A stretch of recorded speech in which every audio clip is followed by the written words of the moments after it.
Well, 2024 did it, and now we're on 2025. And in color gaming, there's a lot to be excited for. There's a big hitters like Metroid Prime 4 and GTA 6.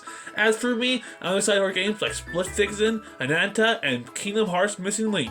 And today, to celebrate 1,000 subscribers, I want to take a look back at all the games I played in 2024 and rank them from worst to best. These will all be split into tiers. D tiers are my 5 out of 10s, C tiers are my 6 out of 10s, B tiers are my 7 out of 10s, A tiers are my 8 out of 10s, and S tiers are my 9 out of 10 out of 10s. Remember, these are all my opinions. So starting off is game 18. Disappointment in the game of life! Starting us all at the bottom, it's Suicide Squad Kill the Justice League. How do we start? It was fine. It was like a 4 out or 5 out of 10 for me. Before talking about the bad parts, I want to mention the good parts. Easily, the best part of the game is that its traversability. So we're in a city as King Shark or blasting the Arizona can be really fun. I also enjoyed some of the boss fights until after Superman, but we'll get to that. Generally, there are some good things to be found in Suicide Squad, but I'll get overshadowed by the bad parts. First off, after the Superman boss, it gets repetitive. Instead of fighting Brainiac, he just please pretend it's the Flash or Green Lantern or Superman. It's like that for the next 8 or so episodes. And for every episode, you have to replay the same missions over and over and over again. It has to be able to fight the same Brainiac again and again and again. And the characters they add post-game are sort of like mind-boggling. You're telling me that instead of making Nora Freeze become Mr. Freeze, which would be actually a cool idea, they instead just make a gender swap Victor Freeze. Because we can't have good ideas. And the Batman encounter, the first one, that was so good. You know, we spent years hiding in the shadows as Batman in the Arkham games, but now we were in the henchman suits, and it took me like 5 minutes before I even thought about looking up. That was a really good part. But with Skin Encounter, you just keep jumping in front of us. Like, there's no scariness to it. Compared to the Arkham game, Suicide Squad is a disappointment. It being a live service game ultimately just makes it repetitive. I haven't played the game since Season 1. Who knows? They did just release Deathstroke and he looked awesome, and they cooked with his design. They're releasing the final episode in January, so I may hop back in to finish the story. Past that, I probably won't play it again. And what else? Oh yeah, King Shark's Peak. Next game. That's also the only D tier. This is getting out of hand. Now there are 2 of them. Next up is Sonic Generations. Sonic Generations will be separate. So why do I have this so low on the list? I mean, playing as Sonic was fun, and Sonic's bosses were pretty good, so why is this so low on the list again? Oh yeah, I didn't care for classic Sonic. Playing for this, I much prefer modern Sonic, boosting homing attacks, but then going into playing as classic Sonic, having none of that feel less fun. I ultimately just didn't care for the classic Sonic a little. I mean, some were fun, like the Seeing Escape one, but ultimately I found the song, like, you know, whenever I'm playing as classic Sonic, just be not as good as modern Sonic. And, you know, if I don't like half the game, well, that's gonna make it pretty low on the list. Not to mention, the story is pretty underwhelming with it's another Eggman scheme.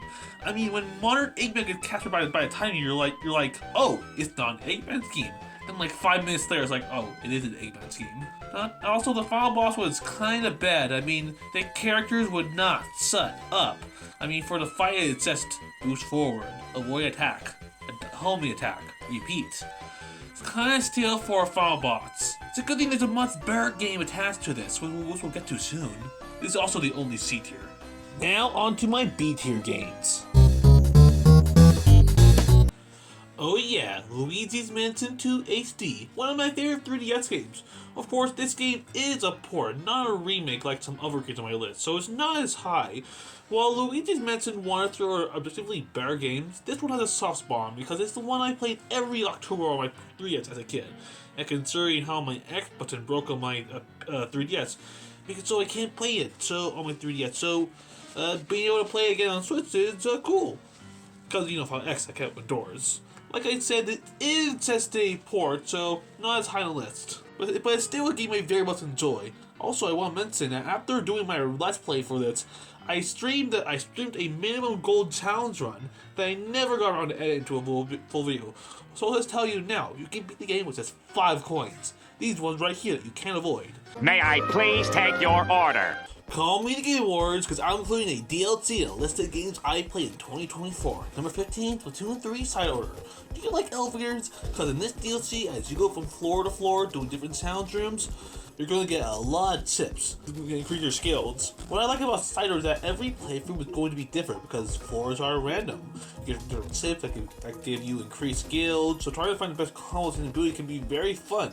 But ultimately, what makes it so low on this list is the story. I don't know. It just wasn't exciting as Octopus Benson or Splatoon 3's main campaign. I mean, like Octopus Benson, it's just another rogue AI as the villain.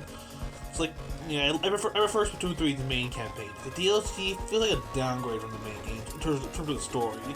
Side Order is good, it's just not as good as what came before. Super Mario RPG. Next up is Super Mario RPG. It's good. I know a lot of you out there love Mario RPG, but for me, it's just a good RPG, but not my favorite.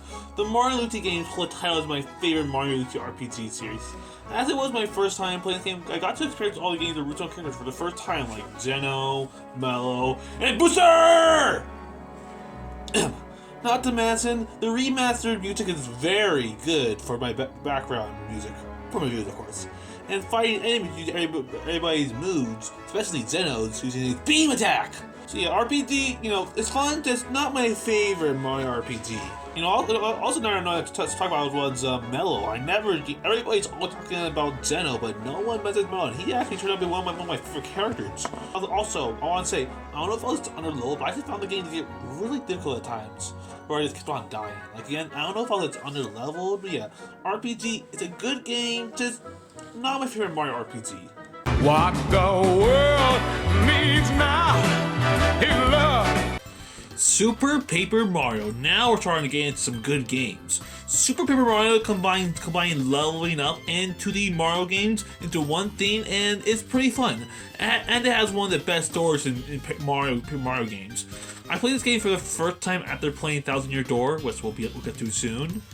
I really enjoyed the ability to swap between 2D and 3D, and be able to play as not just Mario, but Bowser, Peach, and Luigi is pretty cool. First off, Bowser, he's really OP, especially with his fire breath. Peach is good for going long distances, and Luigi, well, he's Luigi. Though I always found myself on low HP a lot, because I was always running out of healing items and coins. Like I said, one of the best stories per Mario game was the story between Tippy and Count Black. Well, on to the next one. Hey, look closer! Step on it! No!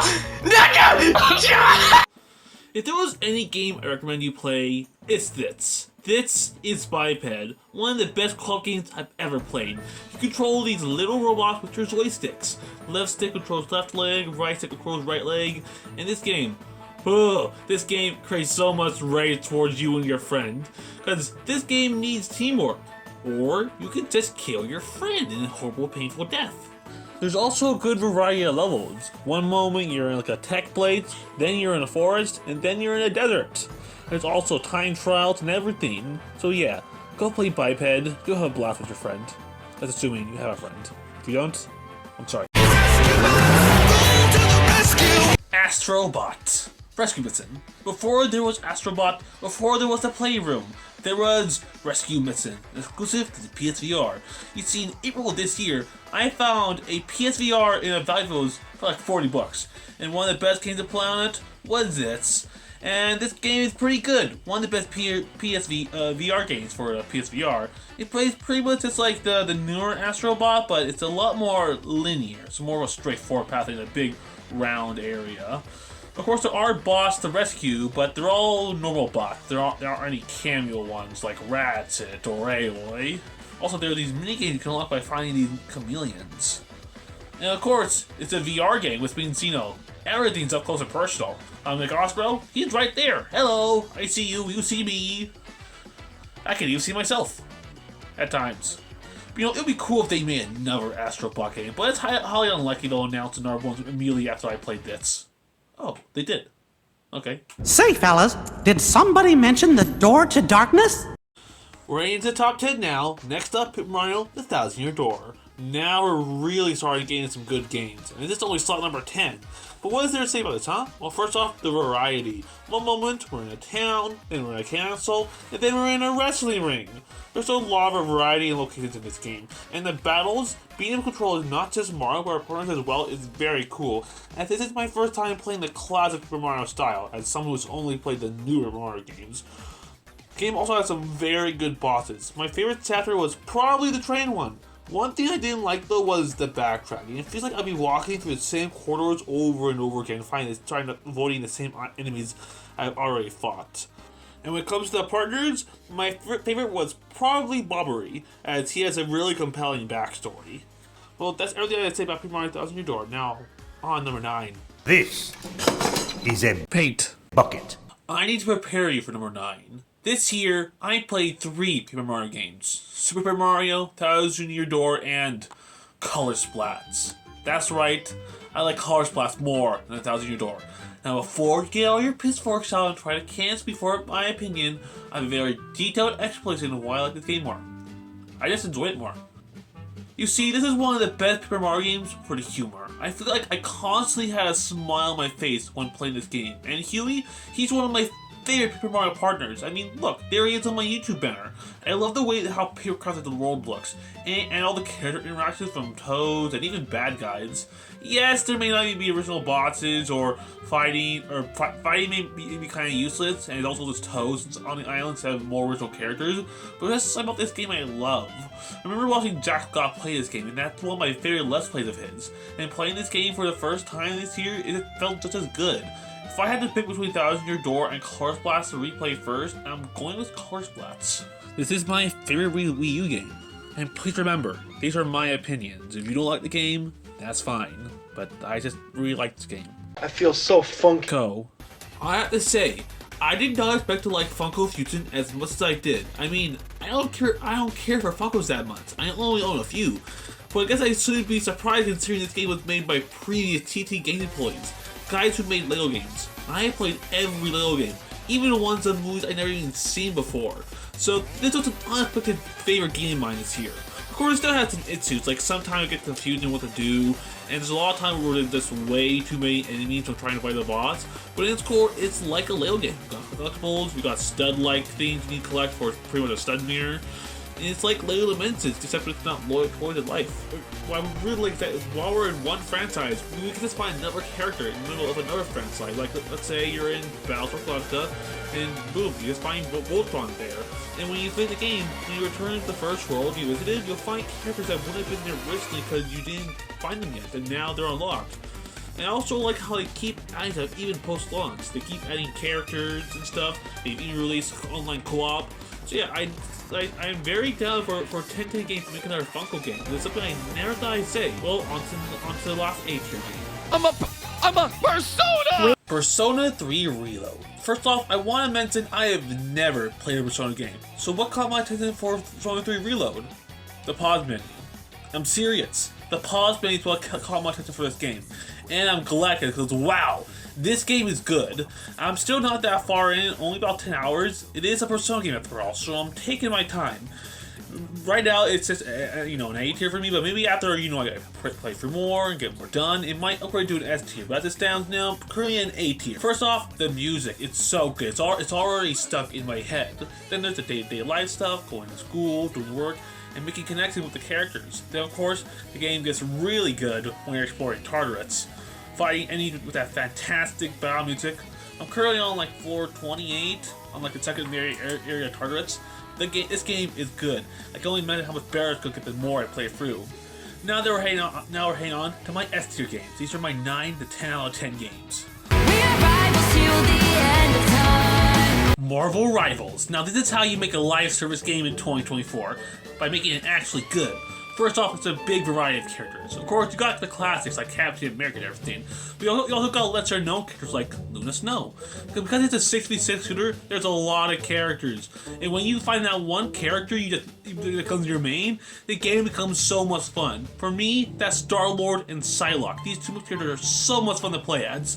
Plus, game had some great maps, we got Wakanda, Hydra Base, and the Neo Tokyos. And because there's so many characters, I could go like 5 matches without ever seeing, say, an Iron Man, or I could see an Iron Man every 5 matches. Previously, the only 66 shooter I played was Plants vs. Zombies Garden Warfare. So being able to play a new shooter that's as fun as Garden Warfare is fantastic. I'm excited for the future of what we'll get in Marvel Rivals. Shadow, it's me, the devil. Going to the top 5 now, it's Shadow Generations. And as someone who has never played many Sonic games, wow, this game is fantastic. So good that people forget that this game is packaged with Sonic Generations, as this game is 10 times better than Sonic Generations. First off, the level design is so good, especially the main hub world. And of course, you can't forget the music. If a Sonic game is good or bad, the music is always going to be fire, and that's no different here. There's tons of stuff to do in the middle, the open world. You can get collection boxes for stuff like concept art, and for this game and past games. And of course, there are time travels in the actual hub world. And then the bosses, every single one is so good. From the Bio-Lizard, the Black Doom, the Devil from the Bible. And all these moves they gave Shadow, from his Doom Wings to his Squid forms, changes the gameplay and freshes it up so much that you can even return to older levels and play them again with the wings. And with all these new moves for Shadow, imagine the moveset they can make for Shadow if he ever finally got in Smash. He wouldn't have to be a simple Echo Fire for Sonic. And like I mentioned before, I do not play Sonic games that much. Previously, the only one I beaten was Frontiers, and that game sold me with its boss fights. If Sonic and Shadow games can continue to be this good, I'm probably going to be playing a lot more Sonic games. Well, to number 4. Epic Mickey. Let me tell you this, Epic Mickey is my favorite Wii game of all time. So when I saw this get revealed during that One Nintendo Direct, I was so excited, I puked. I was also sick at the time, but still, I was so excited. I couldn't believe my eyes that Epic Mickey was returning. And this remake, man, is so good. Every single piece of this game is like eye candy to me. Seeing how everything has been improved from the locations from the original version is so amazing to me. And the way they add onto that to the new moves for Mickey, from dashing to sprinting to ground pounding, just improves the gameplay so much, especially with the new camera controls. I also love that we now have the ability to replay projector screens in Main Street, because in the game originally you would have split paths. For example, in the Gremlin Village, there are 2 projector screens to lead out. That means in one playthrough, you can only get 1 projector screen and 1 film reel. But now you can just, go to Main Street and play that other projector screen you couldn't play before. And with the new camera controls, the bosses feel so much better. If this was a brand new game and not a remake, it would probably take number 1. But it's still a game I played many times before. So I'm giving it number 4. I can only hope to imagine that Purple Lamp and THQ Nordic can go ahead and make a 3rd Epic Mickey game. That would be amazing. Go! Zenless Zone Zero. This game is awesome. Before, I've never played a Hoyoverse game. The character that made me play this game was Billy Kid. This guy is awesome. Every single time I saw a clip of this guy online, it was like, I need to play this game. This guy looks so fun and cool. And the gameplay is so fun. Every character is so different. And those parry mechanics, ooh, they're so satisfying. And every chapter was different locations and awesome bosses at the end. Like, I just finished for 5, and that boss was so good. Plus, the game's always having a new gameplay style with its limited events. We currently have a Bang Boom mode that's just Bloons TD. Then there's a TV mode, and while they're not doing that anymore, I found it to be a nice thing to pace. I hope they bring it back in the future. There's plenty of sounds to do in the game, whether going to Hollow Zero or playing hard versus the main story levels. And when non-combat, there's lots of places to explore in the main world, from 6th Street to the Docks to the Outer Ring and the Bang Boos. These guys are awesome. I mean, look at them. This is easily one of the best games I've played in years. Of course, this is a gacha game, so characters are locked behind poles. But of course, I'm not gonna let myself get pulled in gacha. I mean, when I started playing, Season King was available. She looked cool, but she only had a few days left. Let's save up my polychrome until I have enough for a guaranteed pull. It's not like they're going to release a character immediately after I start playing this game, then I'm going to spend the next 2 weeks of my life grinding for polychrome to unlock. Right? Right? 3, 2, 1, fire!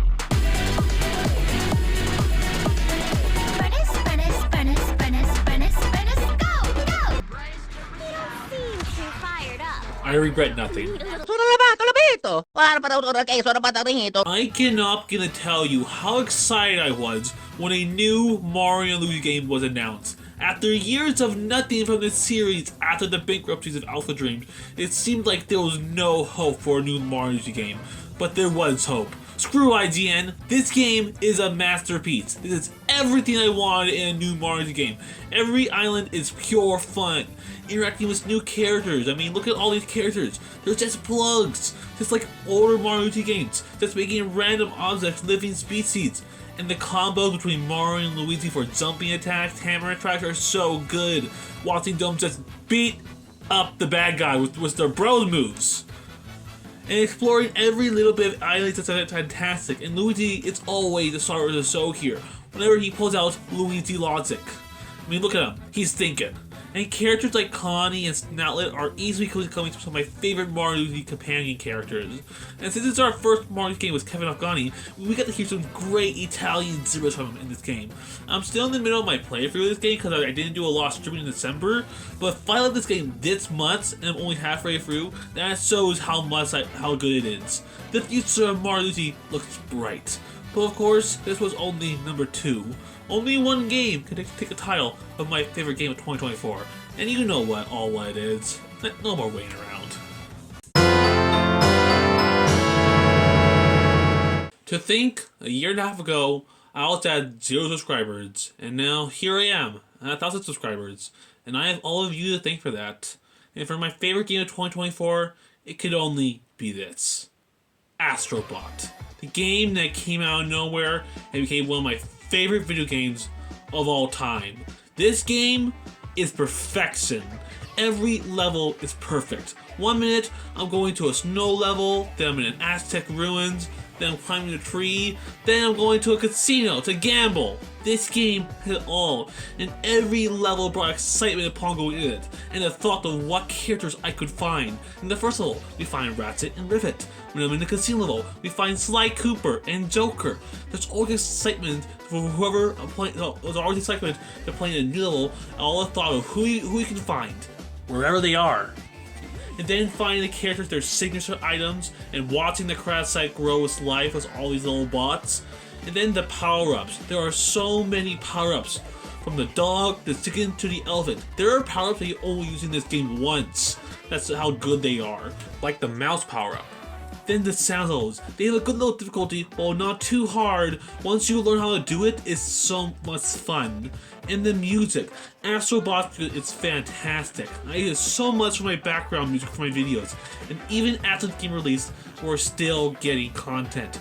We got on Time Trial levels, and then a Christmas level that brought Spider-Man.